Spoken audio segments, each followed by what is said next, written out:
What's up guys, John here. So I am going to make a video on my perspective on the coming economic outlook. A lot of people are talking about the potential for a recession as early as next year. So I wanted to comment on that. This advice is not for everyone. Some videos I make for everyone. This video is not that. This advice is if you're in a situation similar to me, which is I'm focusing on real estate investing right now, and I am near the 20% threshold on a couple properties, okay, so that I can pay off PMI. That's my current target. If you want some broader advice, go check out Grim Steffen's video on the coming 2020 recession. You know, the last quarter of his video, he gives some good advice, stuff like pay off your credit cards, create an emergency fund. That's good advice for everyone.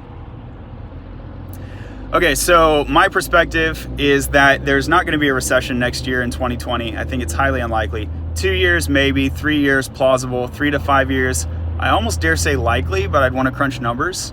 But definitely I would be prepared for 3 to 5 years, and then definitely like over the next decade, it's near certain. What do I mean near certain? Like 95 to 98% confidence, something like that. I'll give $1,000 to a charity if it doesn't happen. My strategy is that I want to refinance my properties while interest rates are low before the interest rate goes away. It's already going away. And I want to capture that, and I want to get rid of PMI, and then I want to store cash for the coming recession so I can nab some more properties while the prices are low. So, and I also do think it's a huge indicator that the Fed cut rates and the 30-year fixed rate went up. I take that as equally as strong an indicator, or perhaps a better indicator than the inverted yield curve when it comes to detecting specifically a real estate bubble. Okay, yeah, I think that's all my advice. Two other last things I would note. So one, I kind of mentioned, I think we're in a bit of a real estate bubble. That is, we're due for a correction in the midterm.